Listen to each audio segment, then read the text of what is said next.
It is a deep, dark secret from Quebec's past. Young, unmarried women pregnant and nowhere to turn. Some found a solution in Montreal's Jewish community. Rob Lurie looks back at a little-known chapter of Montreal history and how it profoundly affected one man. Harold Rosenberg has led a good life. He worked a job he loved as a police photographer. He married and became a dad. But Harold always felt a little different. Basically, I was, unique. To understand, you have to go back to Harold's childhood. Those are his parents, Gertie and Joseph Rosenberg. They came over from Poland before the war and lived in Park Extension. Harold grew up Jewish. My father, we went to synagogue and I went to Hebrew school after school, and I had a bar mitzvah. Harold was pretty much like all his other Jewish friends. Well, almost. His mom and dad were a lot older than his friends' parents. They didn't throw around the baseball with him or go on family vacations.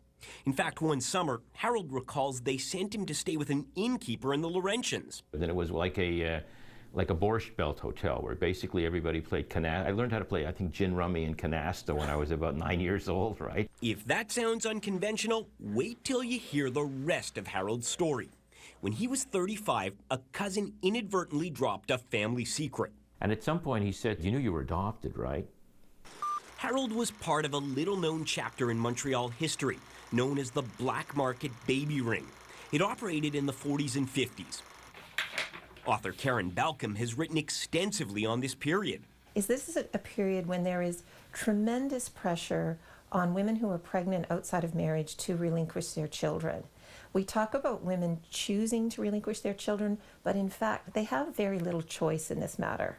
In those days, being an unwed mother was unacceptable in the eyes of the all-powerful Catholic Church. A woman who gave up her child for adoption would often be shamed. Many of the children ended up in orphanages run by the church. But there were a few alternatives, including a covert adoption program run by members of Montreal's Jewish community that offered better care not only for the babies, but their birth mothers. They were getting a place of shelter, some food, a place to have their child, some guarantee that their child would be placed after the birth.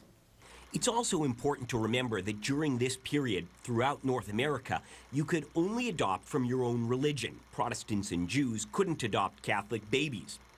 The Rosenbergs wanted to be parents. They couldn't have a child of their own, and there weren't many Jewish babies to adopt. It was a harsh blow to Harold's mom. She basically said, if we can't have a child, then there's no reason for me to stay married. Harold's dad was introduced to a woman referred to as a matchmaker. She worked with lawyers and doctors who set up clinics and a team of people who scoured Quebec looking for unwed pregnant women. Come to Montreal, we have these clinics and we have these families that will adopt your children, and if you don't want to have an abortion. This house on Laval Street was one of the clinics. It was also known more crassly as a baby factory. One man recalled walking through the hallway, seeing several pregnant women and some babies.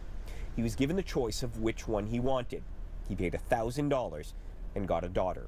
Harold was told his father paid $1,800 for him, but the money didn't go to his birth mom. The money goes to the maternity home operators, it goes to the doctors, and it goes to the lawyers who are arranging the placements. It's widely believed about 1,000 babies were sold this way. They went to families in Quebec, Ontario, New York, and Michigan.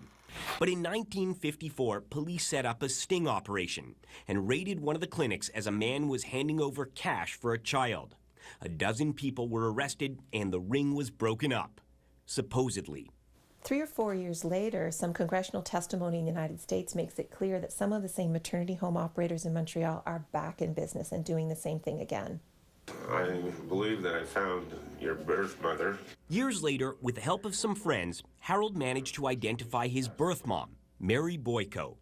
But he was too late. She had died a few years earlier. But Harold tracked down Mary's widower, the man she married after Harold was born. His name was Eugène Tremblay. And Mr. Tremblay said, "Well, please come over right away. We've been looking for that boy for 52 years or 53 years. Wow. And he started, he was crying on the phone. I mean, he was so happy. And that part turned out beautifully. They became friends, and Harold got to learn about his birth mom, even if he never got to tell her the one thing he wished he could. Just to say thank you. because she did the right thing. I mean, you know, as I would say the same thing to my Jewish mother. The fact that, you know, she gave me up to a good family, and I didn't end up being a Duplessis baby or being aborted. These days, Harold tells his story of being a black market baby to various groups, partly to share, but also because he's fairly certain that Mary Boyko had another child before him. Harold spoke with an old neighbor named Mrs. Schneider. On her deathbed, she told Harold about a conversation she'd overheard. The woman exclaimed, "Oh, look, Harold looks a lot like his brother.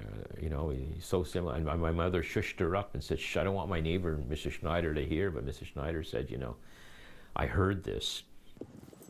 So Harold's search for his mother has led to a new search for a brother. He'd be 67 years old now, and another precious piece of the story that's taken a lifetime to figure out. Rob Lurie, CTV News.